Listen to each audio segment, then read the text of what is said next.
All right, guys, so we're not gonna beat a dead horse. We've actually revived the horse. As you can see, this looks a little bit different from yesterday's video. Bamzo. I've taken a 010 or a Santa drone. That's what this was a Santa drone. It would be a 011, not 010. But Santa drones, motors, props, everything. I've just taken this and the guts and swapped it over. The only thing that I really had to do, I don't know if you'll be able to see that, I had to put like a little rubber gasket like you would with the B-whoops underneath it, because normally this would screw in, like this screws in, top and bottom where the screws are. But with this board, it didn't allow for that. This board would allow for it. That's why it's screwed in top and bottom there. So these motors, these red fancy motors, they're smaller than what's on the Santa drones. They're smaller than what's on the 011s. So we're gonna give this a run. Let's go. And we have liftoff, guys. So again, this is the stock battery, and immediately we see a sag. It drops down to like 3.4, 3.3, but it's not dropping down much further than that. It's actually maintaining that, so the draw on this is considerably higher than what we would normally see on a brushless drone. But again, this is a brush drone. But again, we're staying around 3.2 to 3.4 volts, so it's maintaining. Now, I did speed this up just a little bit, but you can see lower left, the flyman. That'll show you the entire flight time that we have going on here, and I think we've done pretty well here. I think we've really done pretty well here as far as changing this out. And again, what we've done, I'll reiterate what we've done here. We've simply taken the shark canopy, the camera, the guts, the flight controller, the antenna for the FPV. We've taken that all off of the stock frame. We've put it on a Santa Whoop or a 011's frame and just connected the motors. We disconnected those red shiny motors, which a lot of YouTubers bragged about, and yeah, I think they dubbed them race star motors. Yeah, these are awesome. They're not that great. I mean, for a loaded drone like this to have such small motors and not be able to perform hardly anything, to do just a pop and swap onto a 011, onto a Santa Whoop, and be able to achieve, dude, we're almost triple the stock time out of the box. Bam! How'd you like that gap? A lot of people are going to call that luck. I call it skill. I knew it was there. You couldn't really see it. We're getting low battery at 3.0. We're fluctuating 2.9, 3.0. I will do that gap several more times through this video, so definitely stay tuned for that. And as I slow down here, we're going to slow down, just slow down a little bit, trying to prolong this battery. See what we got, dude? We almost got close to a 4-minute flight time on the stock battery. We're going to do better. We're going to do worse, but we're going to do better. Stay with me. We're going to do two more batteries, so stay with me. The most entertaining flight, but that was good flight time, especially compared to yesterday. So now what we are going to do, we are going to deviate from the stock battery, which we just ran 240 milliamp an hour, to a 500. I know the Santa drones can hang with the 500s. I don't know with this canopy and what's all inside if it's going to be able to hang. I did do this stock yesterday, and stock, the Shark, performed just as well as it did on this battery, on that frame, with these smaller motors, and it wasn't good. It wasn't impressive at all. But the flight time we just had was quite impressive. So we are going to go ahead and jump to this 520 and see what happens. So let's go. All right, here we go, guys. So, and again, bottom right corner, you can see the draw. Immediate draw, it's dropping down to 3.4, 3.3. Again, heavy draw with this entire setup. This drone is a really nice flyer. We can go in acro with this. I'm flying in stab right now, but we could go in acro if we wanted to. I think the only way that I'm doing that is if I find the perfect battery for it, which I might have. The last battery that we test here might be the perfect battery for it, although I think we could go just a little bit bigger, but we got an epic beyond epic flight time. Again, we're at 3.2 here. You will notice, bam, right in the grass. So we ate the grass here. Why did we eat the grass? I think the payload's a little bit too heavy. I think the payload's a little bit too heavy for this, but we're gonna go back up. Our flyman is calculating, bottom left, is actually calculating time in the air. But you will see, again, you'll notice as we fly around here and come down. We're actually going to come down this time because I have a blade of grass in the center of the lens. But we are still calculating time. We're over the stock battery. We're over the stock battery with a heavy payload. So basically all we're going to do here is clear the lens. We've cleared the lens, and we are going to go ahead and take off again. So we're at 1 minute and 12 minutes and 13 seconds. You're going to notice something again, this battery's too heavy. I'm going to tell you right now, the battery's too heavy. It's bam. Payload's a bit too heavy. I'll reiterate that again.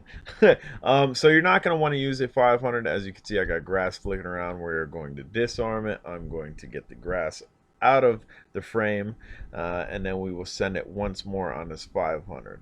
Don't use a 500 on this. If you do the swap and pop like I've done, it is great. It's a great swap and pop. It's excellent for the stock battery. It's excellent for the last battery. We got one more battery coming, and that is the one that's going to take the gravy. It's gonna take the cake. It's gonna bring the gold.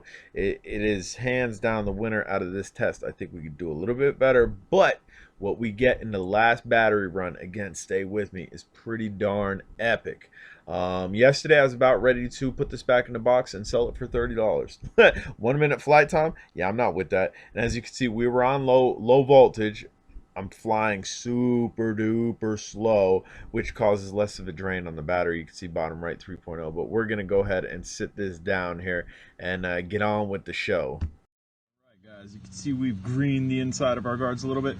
This is a little bit too large. It's a little bit too large. Again, we got a good flight time. We got a good flight time off the stock battery.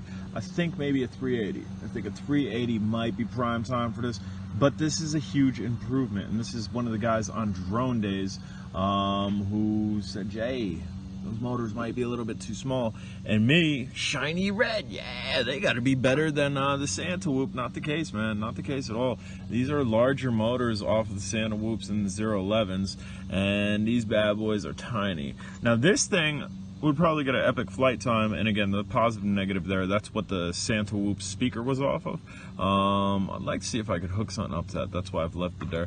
But this thing would probably get an epic flight time just the way it is, just to be a normal flyer. But all right, guys, I think we are going to run this one more time. All right, so we got the stock battery, which is 240 45C, and we're gonna try this one. It's a 300 milliamp an hour. I don't know what the C rating is, but it's a Hubsan battery. We're gonna try this one first, and then we're gonna run that next. And here it is, guys. This is the battery that I was jabber-jawing about. Immediately, you can see we're staying at a 3.6, 3.5. So the immediate draw on this is less than what it has been on the previous two batteries. The previous two batteries, we were seeing 3.2, 3.3, 3.4 immediately. This one stayed at a 3.6, 3.5. We're now fluctuating between 3.4 and 3.5 volts. So this is maintaining voltage a little bit better than the other two batteries, the 500 that was entirely too heavy, and the stock battery, which we got a decent flight time with. This, we are going to get an epic beyond epic flight time. And you can see me banging around in this stuff. Now, I'm banging around in this stuff, and this has enough power to actually just bounce back. There was that gap again. Did you see that gap? I'm pretty sure I'll do it again. It has enough power to bounce back. This is now an epic brush drone. Again, right there we missed it. I think we're gonna hit it this time, and bam, we did hit it that time. I think this is what the bam, bounce and back. I think this is what the company should have did. I don't know why the company put those smaller motors with such an epic system. Like we got a nice system going on here, and it was sitting on top of poop per se. so we've revitalized this, and we've woken this up by dropping it on Santa's sleigh. And again, smash. I swear that shrunk. I was flying this bam foot takeoff. Anybody do a foot takeoff? That's basically putting it on my foot. I was walking around my yard in socks, and I had no area to take off. Foot takeoff.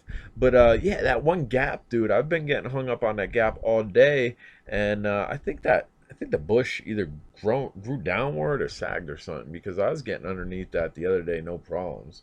But this is fun. This is good, clean fun. This is a drone that I'm going to keep. This is a drone that I'm probably going to take with me.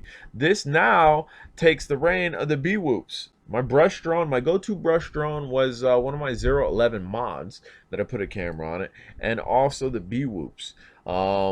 this takes the cake, I think. I keep talking about cake. Um, if anybody knows me, I got a sweet tooth, and taking the cake home, that's a pretty big deal. Like if I could take the cake home at work, dude, that's money. But yeah, so I mean, this is the battery that you're going to want to run on it. It is a Hubsan 300. I don't think it's a 380. It could be, but I think it's a 300. With the writing on it, it's kind of hard to tell if it's 380 or 300. I think it's 300 also by size comparison. In my hand, I think it's a 300. So we're going to go in here. We're going to venture in here. Then we're going to kind of loop back around, and we're going to try to find a gap to fly through. This is what it's about, man. This is what it's about. I mean, I know some guys are speed. Got to go for speed. Got to go fast. That's really not me. Maybe sometime. Maybe I'll get there sometime. But right now, I just enjoy being in goggles. Also, you see me wearing Fat Sharks. I like my FXT goggles. FXT goggles, we can wear glasses with it. They're super comfortable. The Fat Sharks are less comfortable than the FXT goggles, but they're portable. And that's why I take the Spark with me, because it's portable, guys. I'm J Drone. Subscribe up. We will do a recap here. Tell you what, guys, that Hubsan 300 milliamp an hour is the winner that takes the cake home. We didn't fly that conservatively. We flew mildly conservatively, but we actually flew this drone, and we got a 5-minute flight. I don't know if I'm going to include the stock battery again. We've already did a boring stock battery run. That should have been a little bit more exciting. Cutting through that gap right there. It's actually a fairly large gap, but it's a little bit tough to see. We were using the T16, and again, these, excuse my hand there, these motors on there, they look good, but they are definitely smaller than what we're used to seeing on a Santa Whoop or a 011. Guys, I'm J Drone. If you haven't subscribed, smash the subscribe button. Questions, comments, concerns down below. The other shark has new life bred into it.